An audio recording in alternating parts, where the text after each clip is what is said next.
Alright, Shalom. It's your brother AHBAD here from YAHAWAH. YAHAWASHI AHBAD. I'm Profitable Service in Petersburg, Florida. GMS Tampa Bay 12. I want to give all honor, glory, and praise to YAHWAH, Shai, Bashir, Chakadash. Double honors to my elder apostles at Great Millstone. Seek honors to all you sincere brothers. Peace and blessings to the 1/3. And peace and blessings also to the confusion of faces in the four corners of the earth. Shalom. Peace and blessings be unto you all. Yeah, man. Just got released from the plantation. You know, I'm on a bus. You know, catching the last. You know, one of them last ones. So you know, everybody on there pretty much. Jake on the phone talking all loud, goofy. Got a chick on there, dyke, half a head shaving off, bobbing her head, shaking her head at older Jake trying to get off, stumbling. Jake's talking about just vanity and you know, I was thinking about Lot, because when Lot was around the wicked, you know, he had to have that filthy conversation. Now the filthy conversation Lot had to listen to, I can't even imagine, because you know he was around a bunch of, you say, homosexuals, lesbians, people who like to have sex with wild beasts and things of that nature. But we living in the last days, and wickedness is constantly increasing. So the more things you see, the more things you hear, you know, the more things that you learn. When I say learn, I don't necessarily mean that you actually going out to learn about it, but it pops up, you know, whether it's the news or word of mouth. You get vexed, you know. And in your mind, you're always thinking, yo, the kingdom of heaven's in the hand. We finna get up out of here. I wanna examine myself, make sure I'm right with the Lord. But then when you see 2/3 of your people, you be like, yo, you know what? They need salvation too. Like, for real. Now, when I say that, I'm not talking about they gonna get beamed up. I mean, they need to be just taken out, because the whole head is just sick. You know what I'm saying? The brother called me SHAM in the camp, did a video about 2/3 is a mercy kill. They need a mercy kill, man. You know, like on the movie Apocalypto, if I'm not mistaken, when that snake came up, the snake had spit the one dude in the neck, and they were like, see him out, you know, travel well. Like, man, this man for the doctor, this poison is inside of him, man. You know, you actually go ahead and just slice his wrist and let him bleed out quicker. It's the same thing with 2/3, man. The poison that they're consuming is this Babylon juice. The words of Esau. Remember the scripture said that you know, their words are like poison. You know, like an asp, which is a poisonous snake. And a lot of people have gobbled that up, and this is what you see, and that's what you see today with the so-called Negro, Latinos, and Native Americans, man. That's what you call post-traumatic slave syndrome, yo. That's like you being institutionalized for like 10, 15 years in the state penitentiary. You seen motherfuckers get shanked up. You seen dudes get raped. You see people smuggling drugs in when they ask. You see, if you live in that environment for like 10, 15 plus years of your life, when you get out, man, you institutionalized. That's all you know.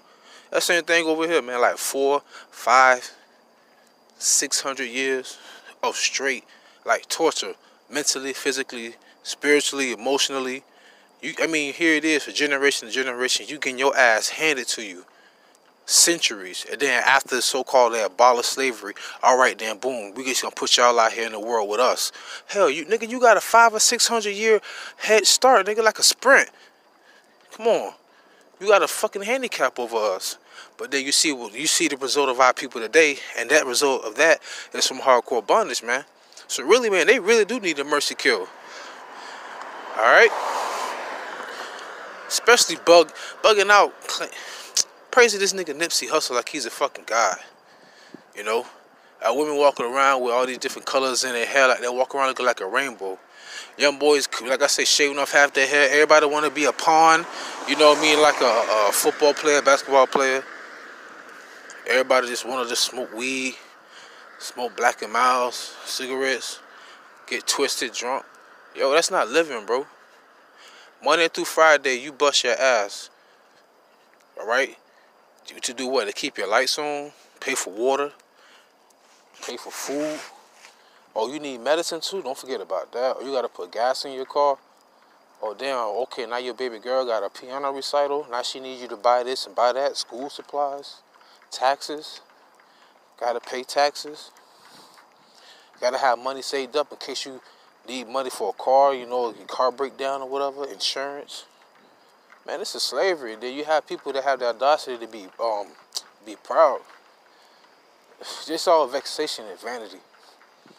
And the scripture says, surely a wise man, surely a pressure maketh the wise man mad. But if you give the people the thought of thinking that they free or they actually have a choice, they don't even know they're oppressed. And like 2/3 need a mercy kill, man. Our people have been destroyed for lack of knowledge. Though the knowledge has been taken from us, man, it goes back to all the atrocities and all the wickedness and iniquity that our people really brought upon ourselves, going back into the time of the Book of Kings. You know, hey, we can go back to Eve, but we ain't even go back that far. Let's just talk about Israel. As you can see, the result of our people. They revolt more and more. They're rebellious. Hey, even the Lord told Ezekiel, he said, know you not that they will not hearken unto you, because they will not hearken unto me. That's why the Lord said about the foolishness of preaching to save those that do believe, man. You know, all this work is not in vain. You can see all the evil that's popping off, but there's no unity. So people are like, oh, that shit happened to me. They ain't killed my cousin. They ain't dropping bombs on my people. Oh, I ain't starving. They're not separating my kids. So people are going to continue to do wickedness, man. Yep.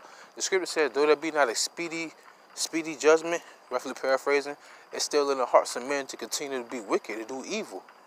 Come on. Ain't nobody sorry till they get caught. That's all it is.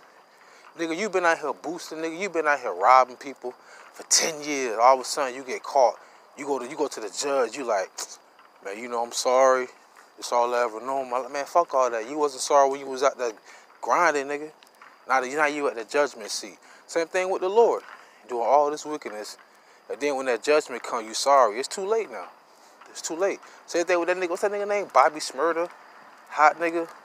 Then when he finally was getting all that time, he gonna tell the judge, you know, I got a daughter, you wanna think about your daughter or your kids or whatever when you were making that fucking movie? The minds of the people today.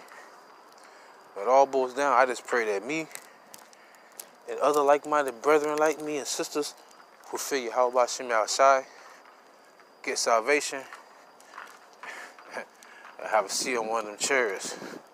But before then, stay in the spirit, endure it, fear it, pray that YAHAWASHI is with you all right? Salaki YAHAWASHI, Hashem Chakadash, Palatham Yad, Lawan Kanai, Lawan Mahar. Alright? Ask for forgiveness, pray without ceasing, stay humble, remain diligent. Shalom.